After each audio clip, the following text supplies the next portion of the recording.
अ, hello sir. हमें proper analysis और वो सब करके हम जो फाइनल डिसीजन पे आए हैं तो वो आप अगर आप अपनी वेबसाइट के लिए वर्डप्रेस में जाओ तो वो बेटर रहेगा, क्योंकि फिक्स में लिमिटेशन है काफ़ी। जो आपको कुछ भी चेंज करना हो तो आपको डेवलपर की ज़रूरत पड़ेगी।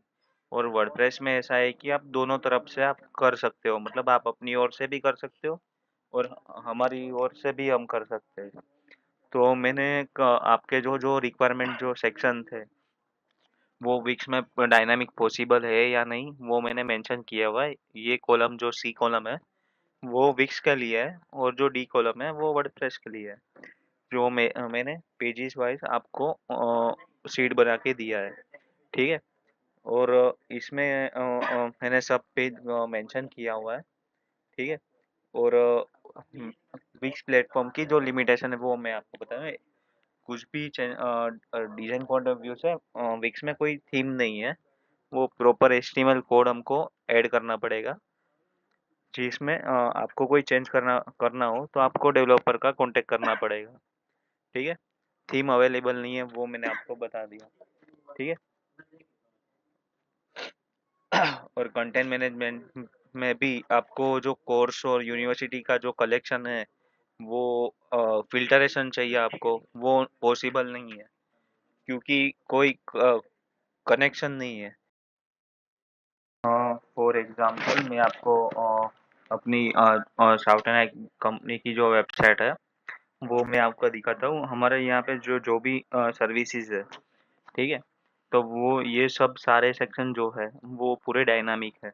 मतलब कुछ भी यूज़र साइड से कोई चेंज करना है तो आप यहाँ से इजीली चेंज कर सकते हो, ठीक है। वेलकम सेक्शन है जहाँ यहाँ पे जो जो कंटेंट है, इमेजेस है, वो सब आप उधर से डाल सकते हो, ठीक है। ये जो ग्रिड है वो आप इजीली यहाँ से सर्विस सेक्शन में जाके यहाँ से अपडेट कर सकते हो।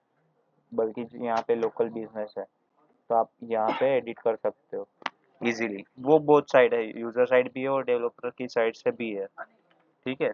सेम एज विक्स में ऐसा है कि कोई कनेक्शन नहीं है, सब सेपरेट पेज ही है, ठीक है। तो अगर आपको कोई हाँ सपोज बैनर में कोई चेंज करना है तो आपको इस तरह का जो कोड है उसको एडिट करना पड़ेगा, जिसके लिए आपको डेवलपर की ज़रूरत पड़ेगी, आप अपनी ओर से नहीं कर सकते, ठीक है।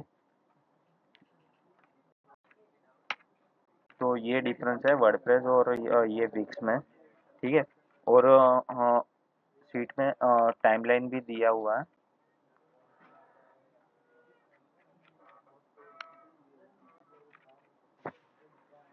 कि अगर आप वर्डप्रेस में डेवलप करते हो तो 250 वर्ष हो गए, जिसकी टाइम ड्यूरेशन होगी 9 जनवरी, और बफर रख के हमने 16 जनवरी को आपको लाइव कर देंगे वेबसाइट। और अगर विक्स में करते हैं तो 300 में 80 वर्ष हो गए, और 15 फरवरी तक का टाइम लगेगा उसमें, क्योंकि उसमें कोई थीम नहीं है। जो भी करना है वो कस्टम ही करना है, कोड वगैरह, ठीक है। और जो प्लेटफॉर्म है वर्डप्रेस उसका जो एडवांटेजेस है वो भी मैंने मेंशन किया हुआ है। और विक्स में क्या लिमिटेशन है वो भी मैंने मेंशन किया हुआ है, ठीक है। तो आप फाइनल जो भी आपको किस में बनाना है तो आप मुझे एक फाइनल बता देना, ठीक है। तो हम वर्क स्टार्ट कर देंगे।